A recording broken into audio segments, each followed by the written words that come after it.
Caro, ahí está Gerardo. Sí, voy a llamar. Gracias. Bueno, no sé quién quiere empezar. Si nos lo permite, caso Lucy, podríamos empezar. El que guste. O lo hacemos democráticamente.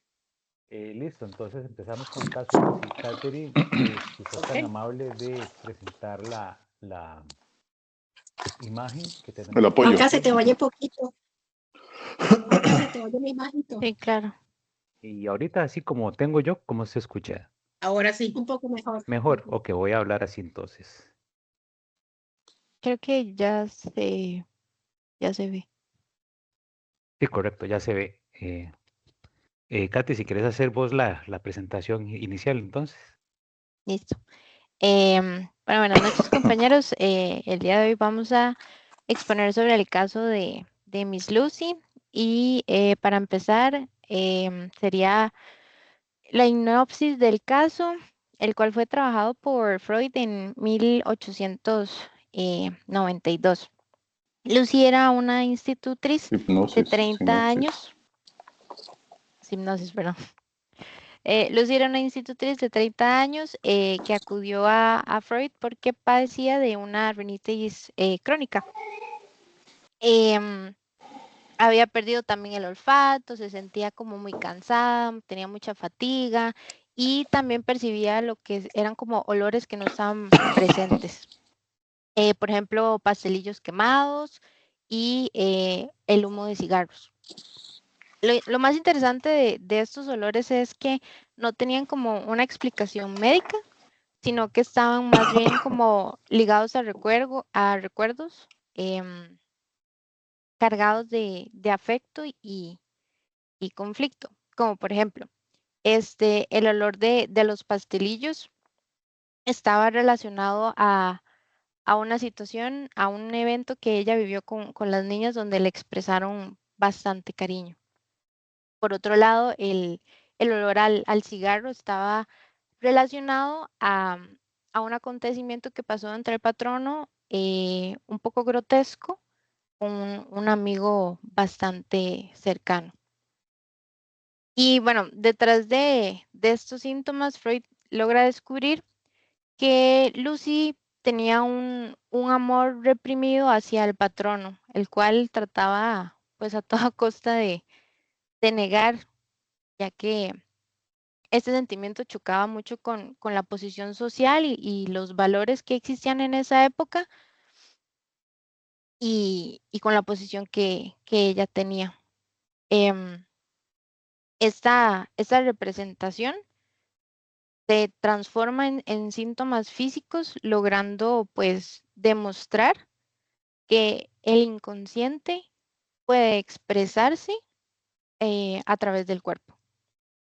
Lo cual es clave porque en este caso Freud logra empezar a alejarse de la hipnosis y a utilizar la palabra como herramienta terapéutica, demostrando que traer lo reprimido a la conciencia puede alivianar los síntomas. Y justamente aquí es donde se conecta con el siguiente concepto, que sería la pulsión. Doy la palabra a mi compañero Sergio, que está muteado. Sí, gracias. En términos de concepto, la pulsión es fundamental para comprender bastante, si no gran parte, de el análisis psicoanalítico y sobre todo este tema enraizado en lo que vamos a ver del inconsciente. Bueno, Freud define la pulsión como un concepto fronterizo entre lo anémico y lo somático, pero le da un fuerte impacto y le da un fuerte componente conceptual a la pulsión desde una perspectiva del inconsciente, indicando inclusive que es más estable y más fuerte. Y lo compara con, y lo diferencia, además de que lo compara, lo diferencia con un estímulo que él ubica en el término, en el espacio exterior y que es solamente de un solo golpe. Pasa, pero no se queda. En este contexto, claramente Freud está haciendo énfasis a que la pulsión reviste un carácter inconsciente y reviste, por lo tanto, un asunto en la psique que viene de la persona. Una frase que yo particularmente cuando lo leí, después lo hablé con los compañeros, que es muy evidente y elocuente, es este entrecomillado. Una huida. Él habla de la pulsión como una huida de nada que puede valer contra ella. Y tiene total, a mí me parece que tiene total coherencia con lo que él responde y desarrolla respecto a la pulsión, porque el carácter inconsciente es así. No es un estímulo exterior que responde y que por la vía muscular él habla de que un estímulo se satisface, pero la pulsión no. Y lo engrosa en un concepto muy importante sobre el sistema nervioso. Entonces Freud hablaba de que el sistema nervioso, su función principal es la de liberarse de estímulos que le llegan, principalmente buscando trabajar en el mínimo posible. Y en este contexto, perdón, en este contexto, la pulsión, ahora lo va a desarrollar Juan Carlos más adelante, pero tiene total coherencia desde la perspectiva del comercio entre sistemas, porque también se busca el trabajo al mínimo esfuerzo y trabajar sobre el mínimo impacto. Otra frase que grabo y que comparto respecto a la función del sistema nervioso es que, de ser posible, este sistema nervioso podría trabajar sin todo el estímulo que le llega. O sea, la idea es estar exento de estímulo y por lo tanto la importancia de la pulsión en el contexto de lo que le sucede a una persona tiene que ver con esa carga fuerte del inconsciente que no se puede huir de ella y además necesita ser liberada porque se busca que sea trabajar en el mínimo esfuerzo. Ya propiamente en el caso de Lucy tenemos una pulsión, como lo hablaba ahora Catherine, que nace en lo que hemos llamado el concepto de Drang sobre un esfuerzo y una exponencia fuerte con base en un sentimiento reprimido con su patrono. Ese es el origen de la tensión de ella, con una constante exposición con el empleador y que tiene una meta. Esta meta originalmente era la satisfacción afectiva, posiblemente también sexual, con el empleador, pero en vista que era su empleador, en vista que es una persona fuerte, agresiva, viuda y que tiene una posición social económica, en algunos pasajes el caso evoca que ella se consideraba menos socialmente como para tener una relación con él, y ahí empieza la represión. El objeto, pues, claramente era el patrono, pero al no efectuarse ese proceso de llegar, consumarse con ese objeto, se devuelve hacia una situación de vuelta a la persona propia y se genera y se desarrolla una fuerte sintomatología en la nariz de ella, generándole los problemas que hablaba al principio Catherine, de que no podía necesariamente, tenía problemas de fortaleza, vigor, ella constantemente estaba cansada, y en ese sentido la fuente, por decirlo de esta forma, toma la nariz de ella y la sintomatología que tenía como una vuelta a sí mismo del destino pulsión de Lucy que no pudo canalizar completamente. En este contexto, ese es, digamos, el panorama de la pulsión en el contexto. Claramente no tenía por qué ser algo fácilmente identificable desde la perspectiva médica porque tiene un claro y fuerte sustento emotivo y sustento inconsciente por parte de Lucy. Juan Carlos. Sí, gracias. Bueno, parte de lo bonito de este caso es la posibilidad de utilizar estos conceptos que hemos venido desarrollando a nivel teórico en un caso práctico, ¿verdad? En ejercicio de la vida real. Por eso habíamos escogido transversalizar dos conceptos, que es el de la pulsión que acaba de explicar Sergio y el otro que es el de la represión. Vean ustedes que para el momento en que ya Freud empieza a trabajar con algunas de en las primeras sesiones con Lucy, ya él empieza a tener claro, empieza a dilucidar que efectivamente hay un conflicto afectivo en ella y que eso incluso llegó al nivel de trauma. Entonces, eso es lo que estaba generando estos trastornos olfativos, las alucinaciones olfativas. Pero Freud dice, me falta todavía entender por qué esta tensión me está generando un caso de histeria, ¿verdad? Ahí es donde él le sigue la pista, desde el punto de vista de lo que es la represión. Incluso es importante aquí como rescatar dos elementos.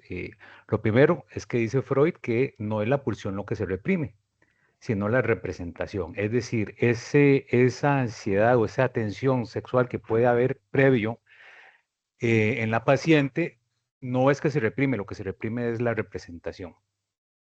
Y lo otro, que el displacer, aquí lo vamos a entender como justamente eso, esa tensión que no logra ser canalizada, ¿verdad? Entonces Freud le sigue la pista a estos elementos y llega a una conjetura al punto que le pregunta a Miss Lucy, ¿y no será que usted está enamorada de Herr Director?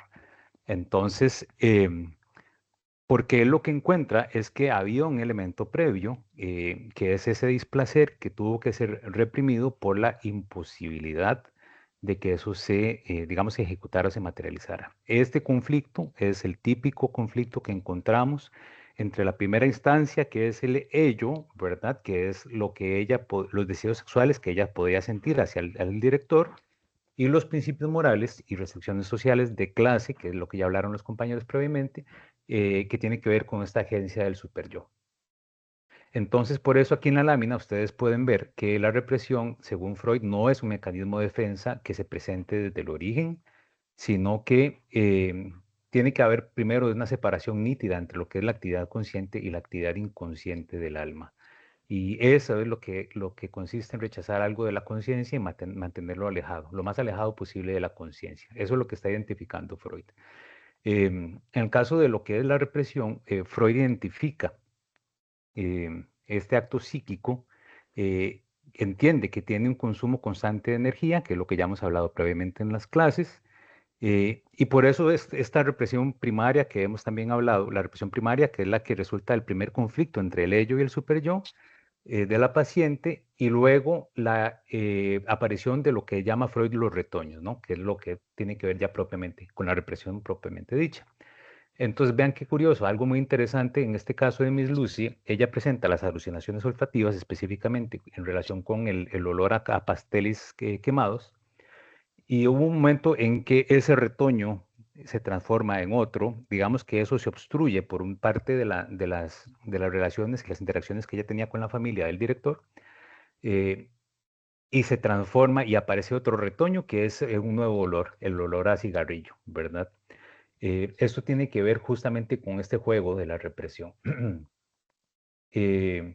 Y lo otro, que también Freud identifica la posibilidad de la descomposición de la representación de esta pulsión en dos fragmentos, que cuando Freud nos dice que existe la posibilidad de que salgan esos dos fragmentos, uno que se reprime y el otro que puede idealizar el objeto.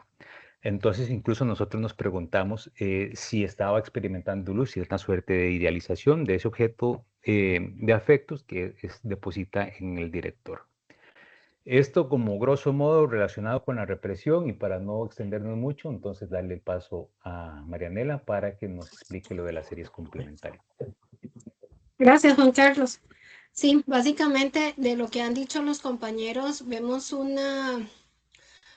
las series complementarias muy claras, ¿verdad? Una historia de Lucy acompañada con un hecho desencadenante que lo que hace es la aparición de ese síntoma a través del olfato, que tiene pérdida del olfato, pero olores que realmente no existen en momentos determinados. Entonces, aunque no se dice mucho de la historia de Lucy, sí se menciona o se puede observar que tiene un yo muy rígido, ¿verdad? Con altas exigencias morales que dirigen su vida y una disposición libidinal que al no tener familiares cerca, ¿verdad? Y recibir tanto afecto en la casa donde se encuentra, en la casa donde trabaja como institutriz, y el inconsciente piensa que puede ocupar ese lugar protagónico en la vida de esa familia y aspirar al amor de quien es su jefe, ¿verdad? Y recibir ese reconocimiento y recibir el afecto.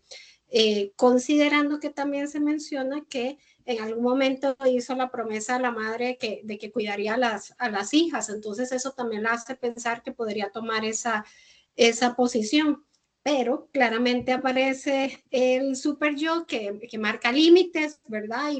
Y le muestra que no puede enamorarse de su jefe. Y también hay otros episodios como el de los amigos con el olor a humo de cigarrillo, ¿verdad? En donde ella cae a tierra, ¿verdad? Y dice, pues claramente soy la institutriz y no puedo aspirar a ese amor, ¿verdad? Y pues ahí es donde aparece el displacer que no puede tramitar y por ende la represión que manifestaba Juan Carlos. Si revisamos el tercer elemento de las series complementarias, el acontecimiento desencadenante, pues claramente aparece cuando ella tiene ese deseo de acercamiento amoroso con el padre de las chicas, ¿verdad? Y se vuelve mucho más evidente ese displacer y se da cuenta, ¿verdad? De alguna forma que va en contra de sus valores y se complementa con la humillación o el rechazo que recibe en el episodio con los amigos en la casa, ¿verdad? Le hacen recordar esa posición de subordinada y que el amor en esa situación no es posible. Entonces ahí vemos cómo se mezclan los elementos de las vivencias y la historia con el trauma que activan ese conflicto y se produce el síntoma. El valor simbólico que tienen los olores, ¿verdad? No son aleatorios, ¿verdad? Son esas formaciones sustitutivas que se asocian los pastelillos con el cariño, con el afecto y el cuidado de la familia y la ilusión de pertenecer a ellos de un modo distinto y no como institutriz. Y por otro lado, el humo que, como les decía, la aterriza a tierra y la ubica en la realidad, que claramente desconfigura esa expectativa amorosa y pues obviamente la lleva al síntoma. En resumen, bueno, ya ellos mencionaron que es un caso de histeria, ¿verdad? Una historia de desarraigo y un acontecimiento desencadenante que activa un conflicto y que hace aparecer el síntoma y que los olores hacen que retorne lo reprimido y el inconsciente lo expresa para mostrar lo que el yo no puede aceptar en el caso de Lucy. Básicamente. Muchas gracias. Perdón. Aprovechando que están ahí en series complementarias, ¿sería igual para ustedes la fijación del olor a pastelillos si se hubiera producido en otro escenario que no fuese con el juego con las niñas? Es posible que haya algún tipo de asociación entre el juego, los pastelillos, digamos, la actividad con las niñas en términos de lo que es la preparación de los pastelillos, el juego que ellas tenían ahí, justamente con que sea ese olor el que se posiciona como digamos, como ese síntoma. Es posible, pienso yo, que el olor a pastelillos tiene un valor simbólico que el inconsciente logra utilizar para justamente canalizar toda esa atención. Se los pregunto porque, vamos a ver, acordémonos que dentro de todas las negociaciones que tienen que entrar, que ustedes las mencionan bien, ¿verdad? Volvemos aquí a estos enredos que tenemos que aprender a separar qué es lo superyoico y qué es el mundo exterior como contexto, ¿verdad? Porque cuando ustedes están haciendo esto, ¿verdad? Hay una realidad social, estamos en 1892, ¿verdad? A ver, son la institutriz, el otro es el patrón, ¿verdad? O sea, es una realidad concreta que no es del orden superyoico en el sentido de estar solo en la instancia superyoica, sino es una limitante del mundo exterior como tal. ¿Se entiende esto? Y ustedes lo empaquetaron en una sola, ¿verdad? Entonces esto es importante, por eso les vuelvo a decir, les preguntaba lo de los pastelillos y las niñas, porque acordémonos que la fijación de eso se da precisamente, sí, viene apegado, como lo decían ustedes en la voz de Marilena, ¿verdad? Unido al cariño que se representa con las niñas, como lo decís vos mientras, ¿verdad? Cuando el juego y todo el valor simbólico. Sin embargo, no nos podemos olvidar, ¿verdad? De que precisamente se fija, porque hay un juego particular ahí cuando se fija, ¿verdad? Que es esta niña jugando, escondiéndole la carta de la madre a Lucy, ¿verdad? Queda como supeditado precisamente este cariño que ustedes mencionan, que está asociado simbólicamente con los pastelillos, niñas contra mamá. ¿Qué ganan? Niñas, ¿verdad? Pero por eso es tan importante poder localizar esto, que sí es del orden de lo superyoico, ¿verdad? Porque me atreví a superponer a las nenas con las indicaciones de mi mamá. ¿Verdad? Acordémonos que ella llega a esa casa por indicaciones de la madre, ¿verdad? Entonces, esto sí es importante. O sea, es importante la lectura simbólica que hacen ustedes de los pastelillos, per se, eso es indiscutible. Pero no nos olvidemos que la fijación del olor aparece en esa circunstancia de juego, ¿verdad? Para que no se nos enrede la gordura con el hinchazón. Inclusive, Porque creo profesora, que es importante. Ajá. yo creo que una lectura adecuada o más adecuada o más acorde con lo que usted dijo del contexto es hablar del patrono y no del dueño de la fábrica, porque el dueño de la fábrica podría ser una persona que no necesariamente tiene poder o relación con ella. El hecho de que nosotros hubiéramos utilizado patrono o empleador ejemplifica más claramente esa relación que en ese tiempo es totalmente vertical, donde una persona tiene poder económico como él, eso tener mucho poder, tener gente a su servicio en ese tiempo era de una persona de la alta sociedad. Y ese elemento creo que en la lectura hay que hacerlo adecuadamente porque refleja una subsumisión de su trabajo y de su relación con él que no lo da si nosotros utilizamos, por ejemplo, dueño de la fábrica. Y ahí ejemplifica claramente eso que usted está hablando, porque eso es sumamente importante. La relación con él no es solamente desde que ella trabajaba, sino que además él es una persona pudiente, tiene personas a servicio y es dueño de una empresa. Entonces, no es poca cosa, todo eso en ese contexto, no lo es. Que muchas gracias, pero muy, muy, muy buena síntesis, muy buena propuesta y buena lectura. Muchas gracias. Bueno, ¿quién sigue? Nosotros, profe, voy a compartir, me avisan cuando se ven, por favor.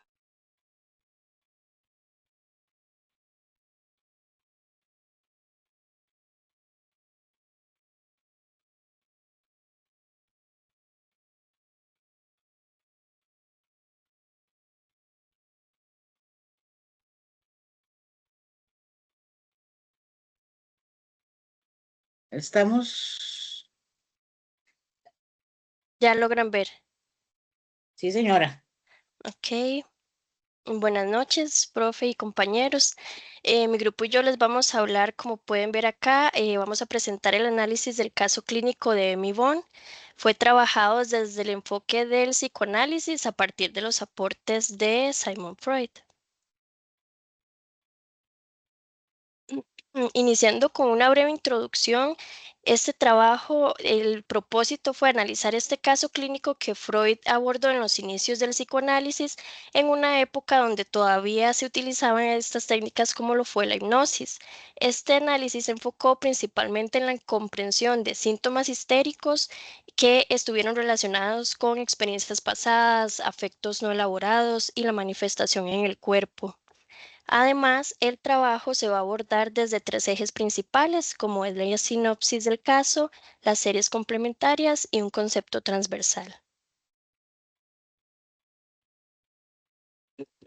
En cuanto a la sinopsis del caso, Amy Bond era una mujer de aproximadamente 40 años, fue viuda, tuvo una vida bastante marcada por lo que fue una alta carga de responsabilidades y un fuerte aislamiento emocional.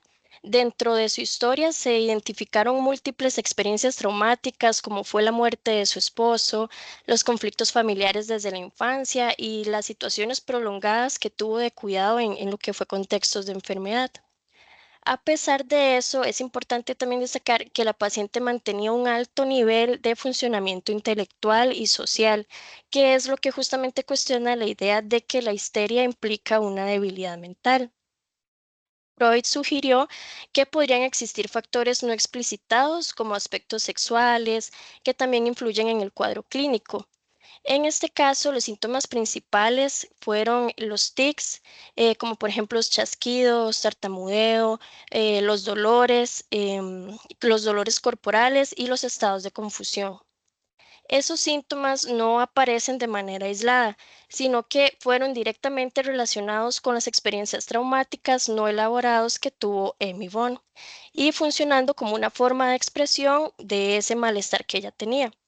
En cuanto al tratamiento que Freud utilizó, fue el método hipnótico y la catarsis, es decir, es este recuerdo y la descarga de los afectos, perdón, asociados a los traumas. Y a partir de eso también se realiza el análisis de que la historia de los síntomas es lo que permite comprender su origen, el significado, y que es justo lo que Daniel nos va a abordar a continuación. Ok, entonces, como indicaba pues nuestra compañera, para entender pues la lógica de la formación de los síntomas es pues saber, pues entender de dónde es que provienen, cuál es la función para la vida psíquica del paciente. Entonces aquí tenemos una cita de lo que sería pues Sigmund Freud exactamente en el sentido de los síntomas, de que es el psicoanálisis el primero en comprobar que el síntoma es reconsentido y se entrama con el vivenciar del enfermo. Entonces, pues está ligado directamente a sus vivencias, en donde Freud de hecho señalaba que los síntomas neuróticos son este conflicto entre dos fuerzas enemistadas, lo que sería pues el libido insatisfecha y lo que sería la realidad, pues que este le rechaza. Entonces, esos síntomas se reconcilian y forman lo que sería un compromiso, por eso es tan resistente justamente en donde las series complementarias pues permiten entender justamente esta articulación, como dice el esquema, que sería de la predisposición por fijación libidinal, de la constitución sexual, el vivenciar pues prehistórico que tiene la persona, sus vivencias infantiles pues sean traumáticas y pues el vivenciar accidental traumático de adulto, en donde también en lo que sería pues la predisposición este histórico, em, pues Freud indica que hay algún tipo de herencia neuropática, además de una predisposición histérica. Entonces, además de esto, además lo que sería sensibilidad emocional, una tendencia al automartirio, esa dificultad para poder tramitar lo que serían las experiencias. Esto favorece lo que sería esta éxtasis, la retención de estas grandes sumas de excitación psíquica, donde esos afectos que son ligados a justamente esas experiencias que son traumáticas quedan como fijados, conservados y son reactivados constantemente gracias pues a justamente la actividad émnica que queda. Entonces, pues tendríamos varios conjuntos sintomáticos relevantes en ella, como lo que pueden ser esta visión de animales o insectos que le atacan, acompañados con esas respuestas verbales, que son como el quédese quieto o no me toquen. Esos síntomas, pues justamente, pues están relacionados a las vivencias infantiles traumáticas, como era que los hermanos siempre le asustaran arrojándole animales muertos o era lo que sería su prima o su tía en el sarcófago, incluso que a la tía se le cayera la mandíbula. Incluso pues encontrar a la madre después de un ataque de apoplejía y luego unos años después verla pues muerta justamente. Eso se reactiva en la adultez mediante pues nuevas experiencias traumáticas, como cuando está en el tren, que un extraño pues le abrió la puerta varias veces, que se asustó tanto que tuvo que llamar como a los guardias. Durante el desayuno, justamente está siendo como uno de los más traumáticos, pues la muerte repentina de su esposo, que pues se levantó de la silla, le dio un síncope y pues cayó muerto al suelo.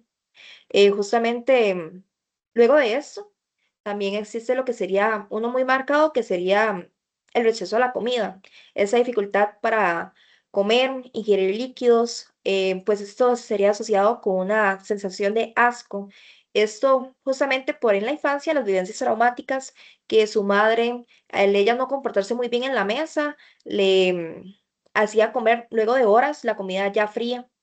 Em, Además de que una vez ella y sus familiares viajaron y se enfermaron por beber agua contaminada y pues se empezó a hacer esta idea de que no toleraba el agua mineral y solamente toleraba líquidos más densos como lo que era leche o café o chocolate, o comer con sus familiares enfermos, sus hermanos, que pues uno siempre escupía encima de los platos. Entonces, esto incrementaba pues estas sensaciones de angustia, los síntomas físicos, más especialmente después de lo que era la muerte del esposo. Entonces, la formación de los síntomas puede entenderse como esa pues articulación de diversos vivenciares traumáticos, estas predisposiciones, funcionando como Freud decía como una formación sustitutiva a esta satisfacción que no se pudo satisfacer. Entonces, esa libido, al no encontrar esta vía directa, regresa a esos puntos de fijaciones que estuvieron en el pasado, al no poder justamente expresar esos afectos. Entonces, se repite de forma desfigurada, generando un malestar en el paciente.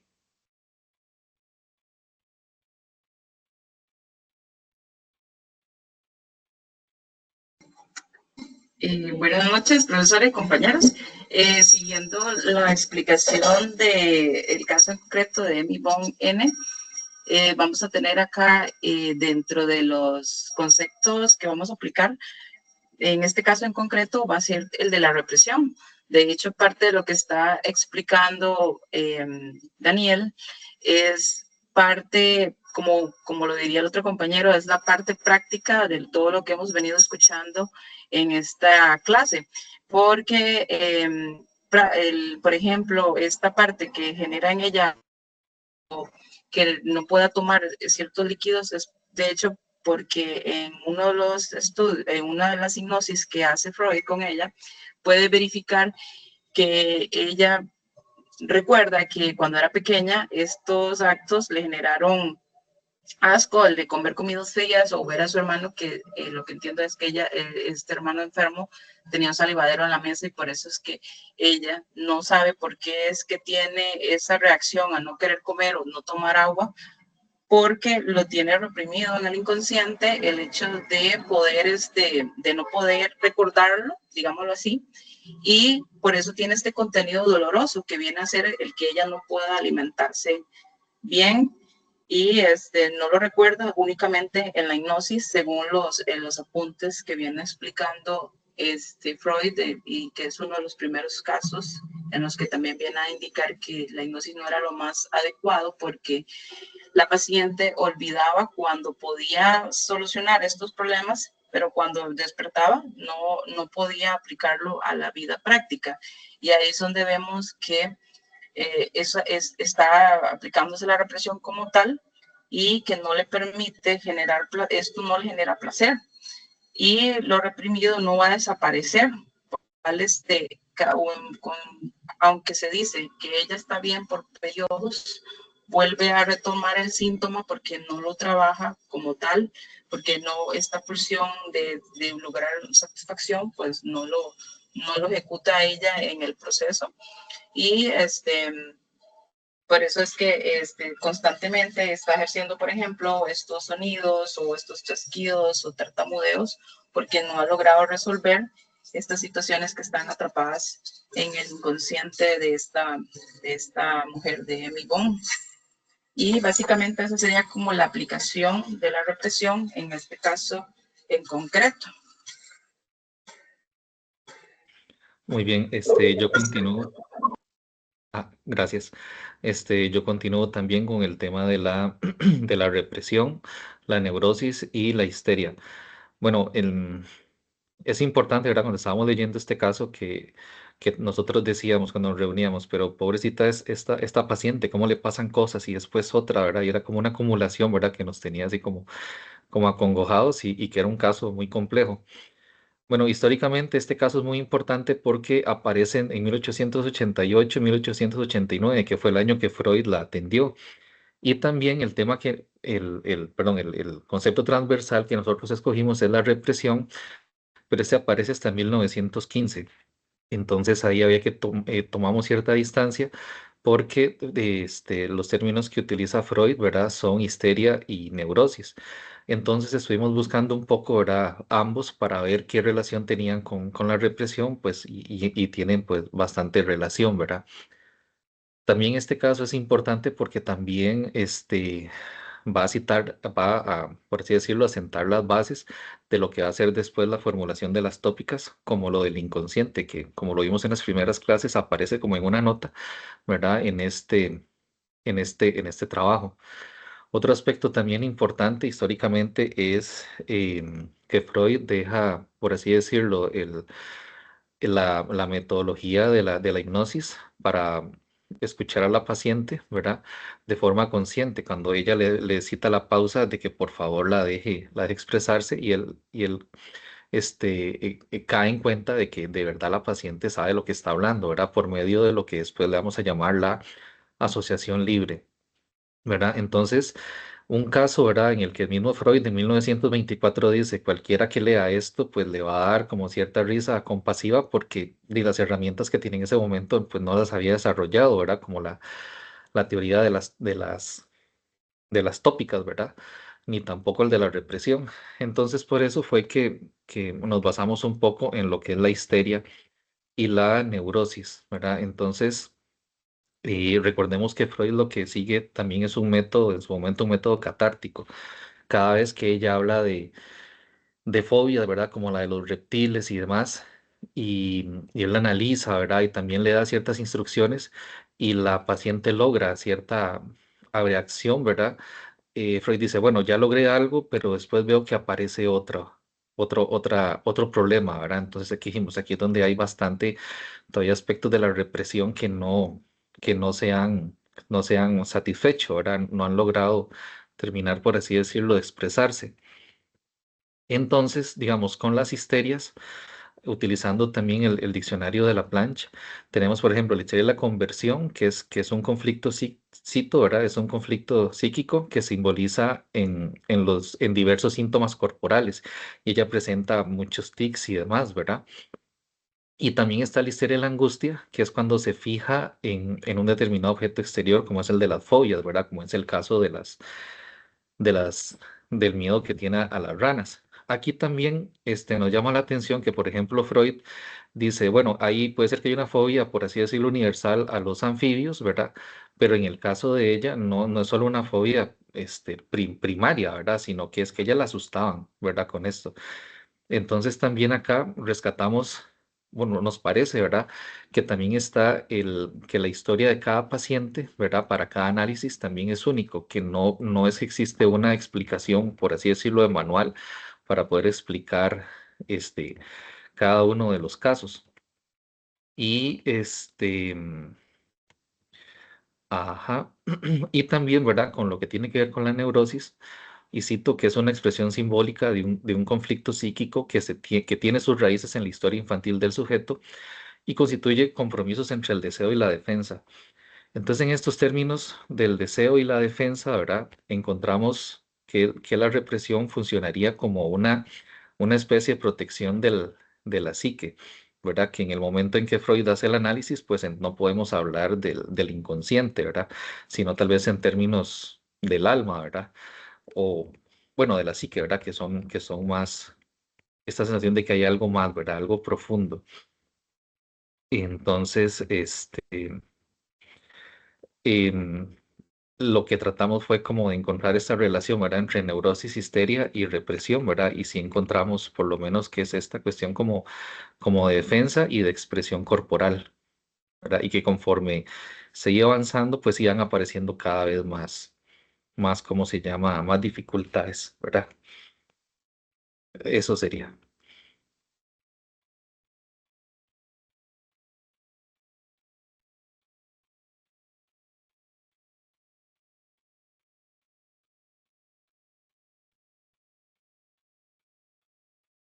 Eso sería, profe. Muchas gracias.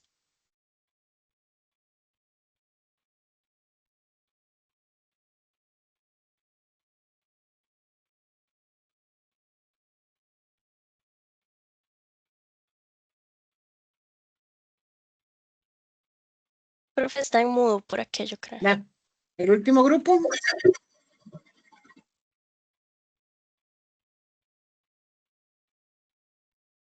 No, solo eran dos, profe. Que era uno que lo habíamos cambiado. Ok. Por una compañera. Ok. Haga eso, profe. Acaba de subir la adrenalina al máximo. No, no, es que cuando hay cambios administrativos, ustedes tienen que acordarse que yo soy un desastre administrativo. Que por eso está Carolina ahí. Ok,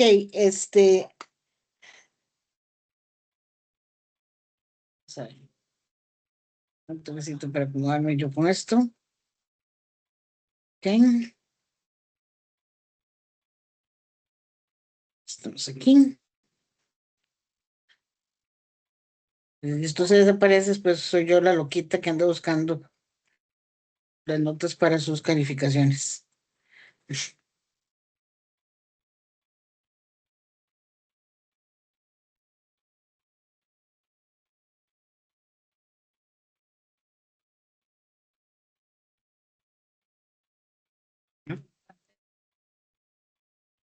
Entonces tenemos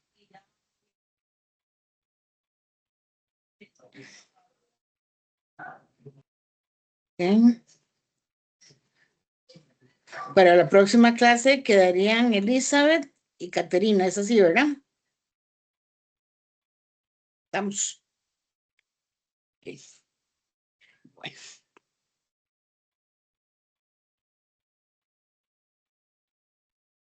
Esto.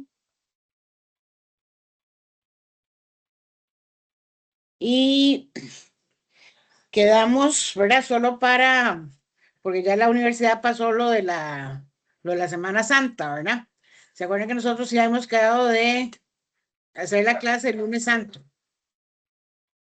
Estamos todos de acuerdo, ¿verdad? La cara de Esteban es como, yo me acuerdo de eso, sí. Ok. Es que yo me Profe, conecté tarde la primera clase, disculpe, pero a todos sí, no importa. Ok. Profe, yo nada más sí quería recordarte que yo fui una de las que dije que ese lunes y no estaría, que de hecho me quedé al final hablando con Carolina, ese día no podría estar, entonces sería para que porfa si pueden grabar la clase, se los agradezco. La clase se graba siempre, Yolani, sí, cualquier cosa que quede la duda, el próximo lunes, lo aclara conmigo, con Carolina, pero sí, es solamente para que verifiquemos porque la universidad sí pasa el comunicado que está cerrado, ¿verdad? Pero entonces para que estemos de acuerdo. Ok, vamos a ver. Solo para hacer dos aclaraciones de los casitos que sí me parecen importantes, ¿verdad? Y es que,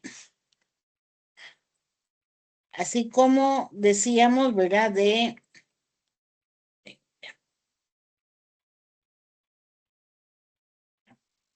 O sea, sé cómo hablábamos en el caso de mi Lucy, de la importancia de las niñas, ¿verdad? El juego con las niñas. En el caso de Emi, tenemos que acordarnos aquí de dos cosas que son muy importantes, ¿verdad? Y es que el asco y la comida vienen rodeados como un poco, lo trató de plantear Daniel, ¿verdad? Y en la carrera de las series complementarias, de que no es una sola cosa lo que marcó. Para el asco de la comida, en el caso de Emi, es importante que veamos que fue desde el escupidero, ¿verdad? El comerse la comida fría, o sea, van sumando diferentes cosas que todo se vuelven un punto de anclaje en la infancia para que después aparezca el asco en la infancia. ¿Por qué quiero detenerme en esto? Porque así como tenemos en el caso de Lucy, un hecho muy particular, ¿verdad? Que es la carta, el juego, el olor, ¿verdad? Que es una sola línea, 1, 2, 3, ¿verdad? En el caso de Emi, más bien tenemos todo lo contrario, tenemos esta experiencia, más esta experiencia, más esta experiencia, más esta, que hacen un crisol para después producir este síntoma. Y vean que en ambos casos se aplica igual a series complementarias, nada más que en el caso de Emi, tendríamos que poner ahí en el punto de fijación libidinal de más causas, más bolitas, ¿verdad? Más traumas. Porque esto es importante entender, entender esto, porque es donde nosotros tenemos que pensar en el sentido del síntoma para ese paciente en particular. Pero no importa si tiene un montón de marcas, ¿verdad? O es una raya más para el tigre, ¿verdad? O si es una sola raya la que hizo el tigre, ¿verdad? No importa, aquí no nos importa cuántas rayas tiene el tigre, lo que nos importa es que es un tigre que tiene una raya, ¿verdad? ¿Por qué esto es importante? Porque entonces nos tenemos que quitar la idea, ¿verdad? Que tienen otros órdenes de los CIP, ¿verdad? De que el síntoma va a responder a una sola lógica. No, responde a la lógica de ese paciente en particular. Digamos, Emi hace todo este crisol y aparece el asco a la comida. Estoy tomando solo digamos, solo un ejemplo para que lo veamos. Pero este síntoma, cuando ella empieza a reconstruirlo históricamente, ¿verdad? Para atrás, porque ¿en qué consiste la reconstrucción histórica psicoanalítica? No es simplemente que, ay, sí, es que cuando yo tenía 5 años mi papá me sacó la lengua. No, no es eso lo que constituye la reconstrucción histórica psicoanalítica. Es que cuando yo voy cantando, es que cuando yo tenía 5 años mi papá me sacó la lengua. La primera vez que yo lo cuento, digo que qué viejo más feo que me sacó la lengua. Y que por culpa de él, ya cuando me sacan la lengua yo me pongo a llorar. Cuando yo empiezo a hacer esta reconstrucción histórica, va a llegar un momento en que esa historia que yo cuento, el protagonista ya no es mi papá que me sacó la lengua. El protagonista tiene que recolocarse y soy yo. ¿Verdad? Entonces tengo que decir, cuando mi papá me sacaba la lengua, yo me sentía así.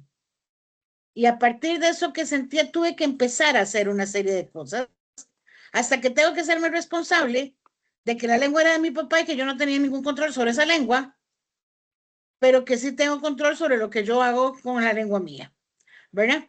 Entonces, ¿por qué esto es importante? Porque vean que en ambos lugares, ¿verdad? Si fueron ahí a revisar un poquito más, ¿verdad? Pero él termina diciéndole a mi Lucy, es que usted está enamorada, ¿verdad? Y ella dice, ah, y de pronto ya se desaparece el olor a pastelillo, se aparece el olor a cigarro, que está más cerca del hombre que de las niñas, ¿no? ¿Verdad? Porque pues ya yo tengo que hacer algo con eso. Porque es muy, muy bonito jugar a la mamá, pero más bonito jugar a la mujer, ¿verdad? Entonces el puro está más cerca del hombre que de las nenas. En tanto, Emi, ¿verdad? Como se queda atrapado Freud todavía, ¿verdad? Como lo decían los compañeros, en la parte catártica e hipnótica, no puede hacerse cargo, o Freud no la acompaña un poco, a hacerse cargo de sí, todo esto pasó, pero ahora usted puede irse a comer al otro lado donde otro no escupe, ¿verdad? Porque puede levantarse la mesita y irse a comer al otro lado donde otro no escupa. ¿Verdad? Esto es importante porque vean la diferencia de por qué el movimiento del método, como lo decíamos en la segunda clase, es cuando Freud se va dando cuenta de que este método no alcanza, entonces se pasa al otro, este no alcanza, se pasa al otro, hasta que llega al psicoanalítico. ¿Verdad? Porque en esa historización que nos reclaman a los analistas, de que es que solo se van a preguntar por la infancia. No, no nos vamos a preguntar por la infancia. Nos vamos a preguntar, ¿verdad? Van a decir los analistas después, sobre todo Lacan va a decir, porque la idea es que de la novela el neurótico puede hacer un cuento. ¿Cuál es la diferencia? Una novela tiene 500 personajes, 800 tramas y 900 enredos. Un cuentico tiene un par de personajitos, una historia y un final y se hacen una paginita. ¿Verdad? Entonces, la historización que estamos hablando es esta, que ustedes la vieron ahora en las series complementarias, con 2 ejemplos muy claritos. ¿Verdad? Vamos a verla ahora, después la vamos a ver con Caterina y, ¿verdad? Y con Elizabeth, que nos va a pasar algo parecido pero diferente.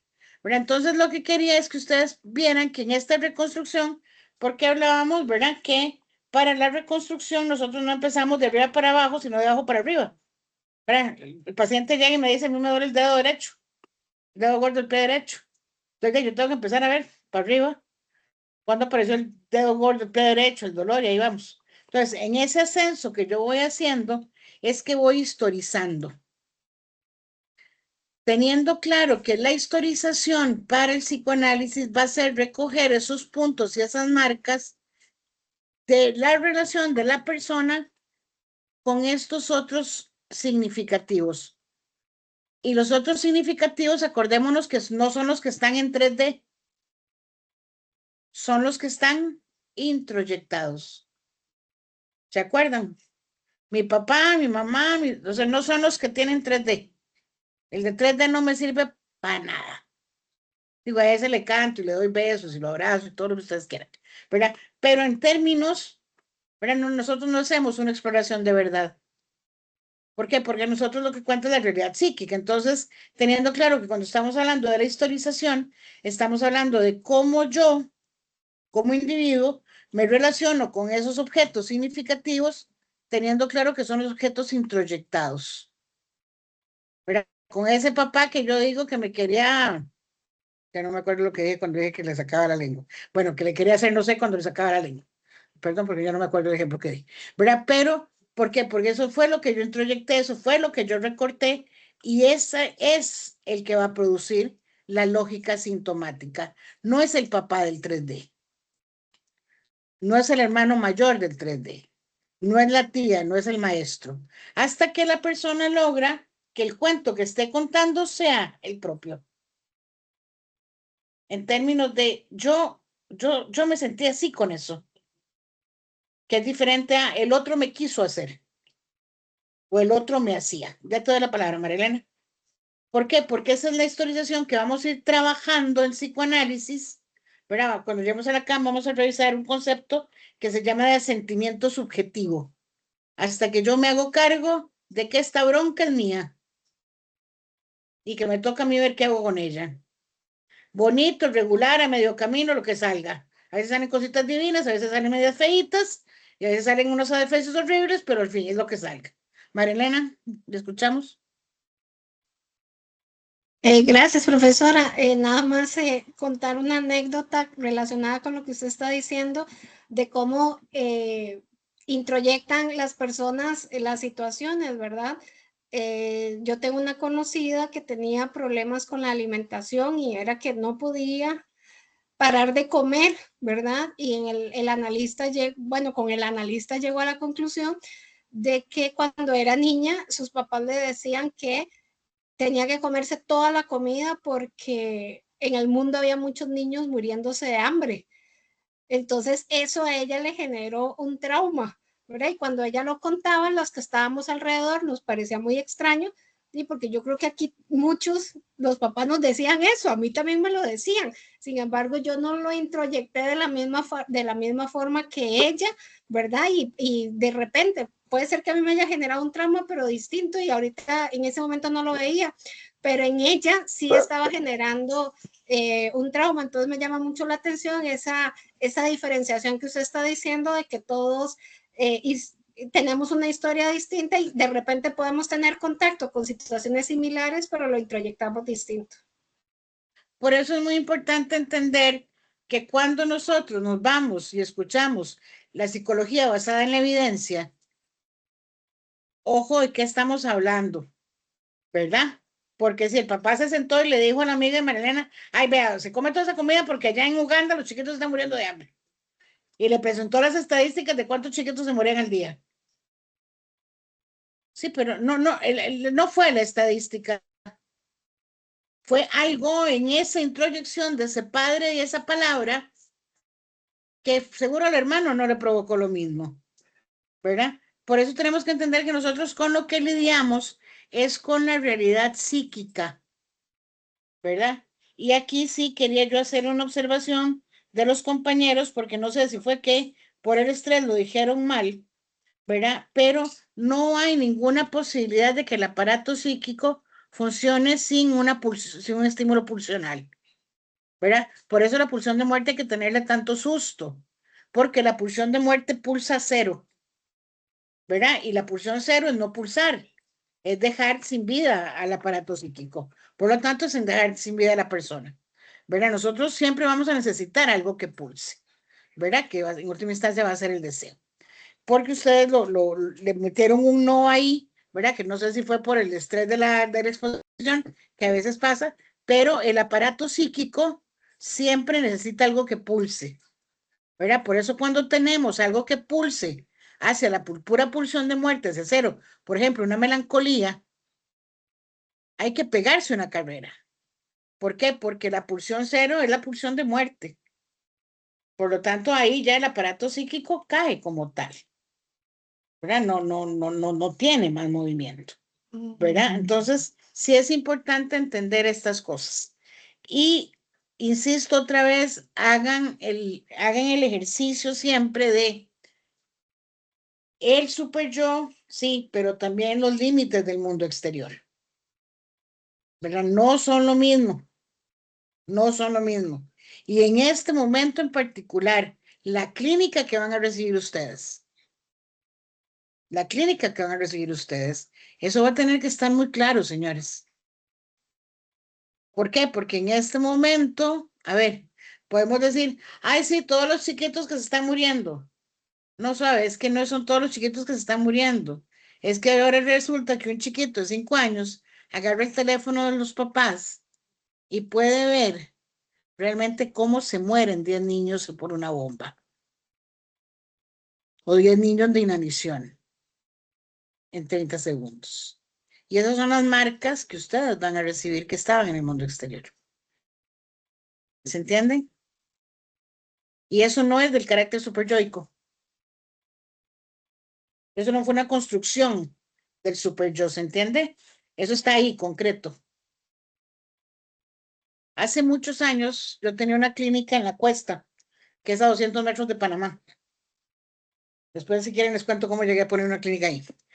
Bueno, el asunto es que yo iba y atendía allá, y una vez me llevan una nena de 15 años para que la atienda,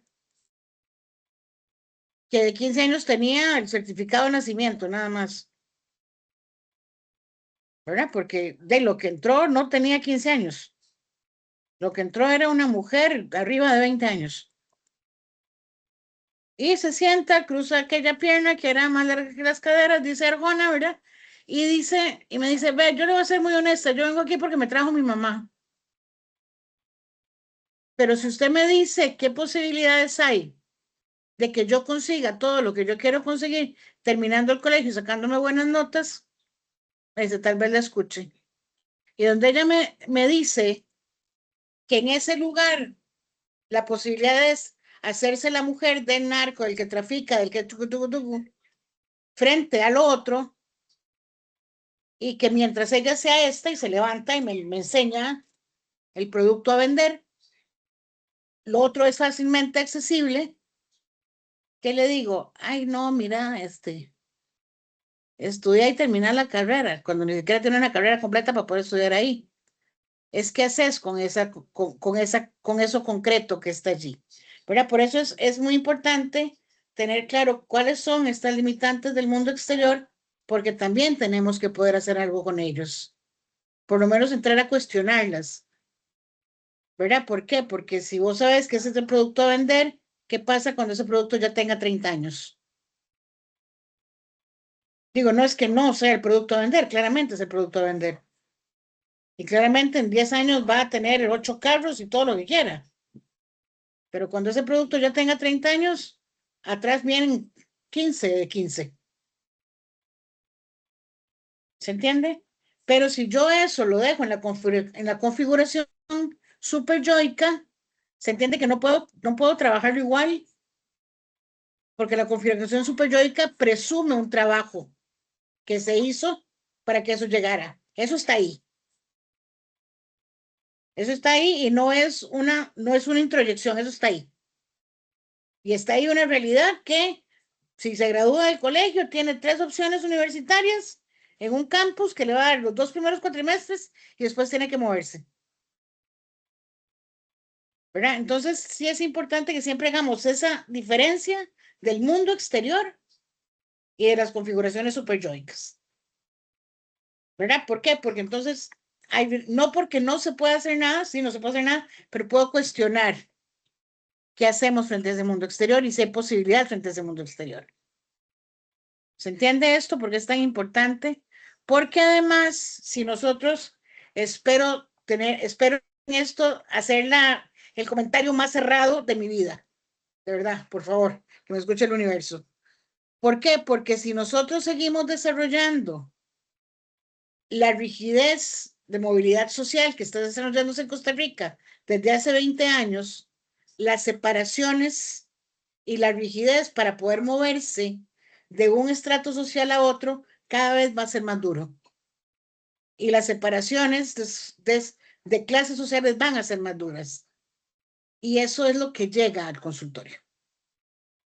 Llega al consultorio porque el de esta clase va a creer que puede hacer con la vida de este diferente. Ya no va a ser el cuento nada más de entretención, sino que va a ser real. ¿Verdad? Y es algo que sigue creciendo en nuestro país.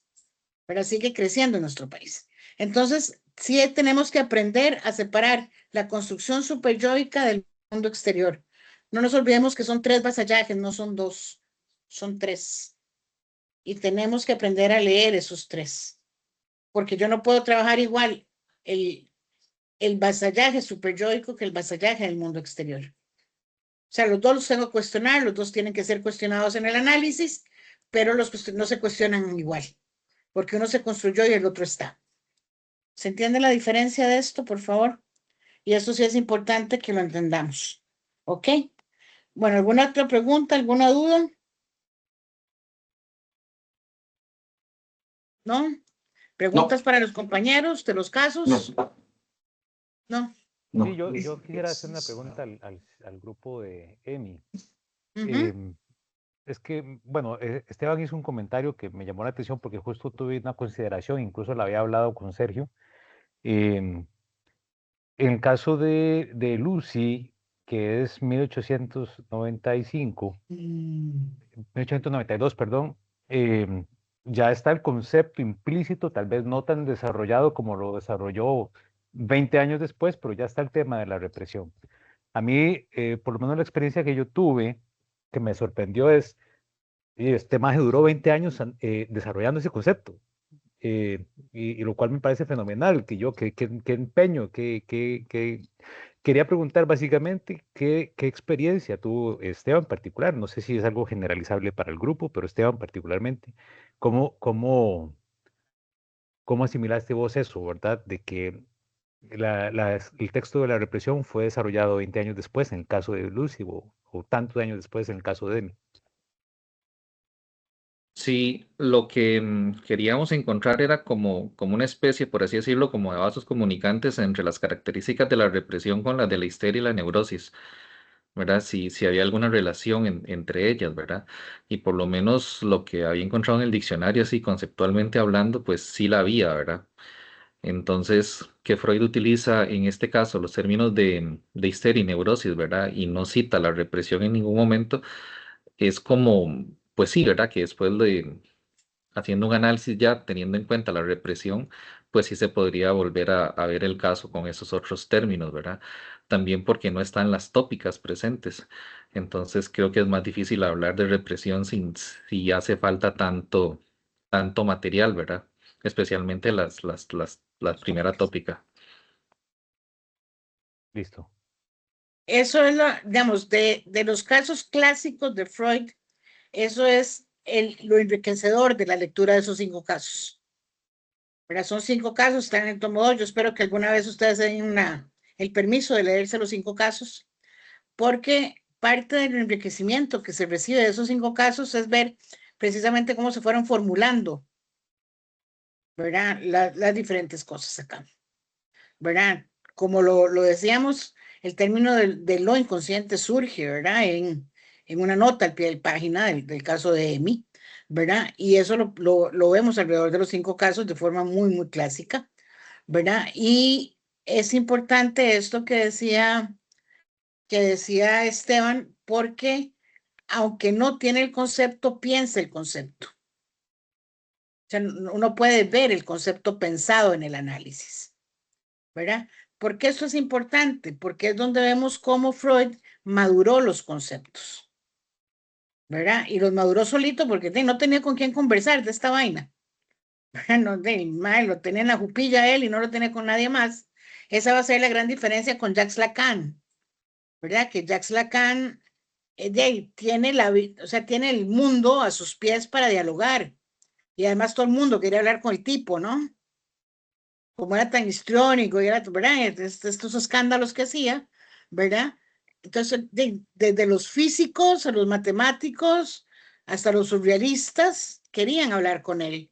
Entonces, el tipo tiene un bagaje para hablar un montón. Freud no, Freud tiene que enfrentar esto solillo, él con su almohada, ¿verdad? Y un poquito después del grupo de los miércoles y un poquito ahí Marie Bonaparte, ¿verdad? Que es de estas analizantes que le ayudan muchísimo a pensar después.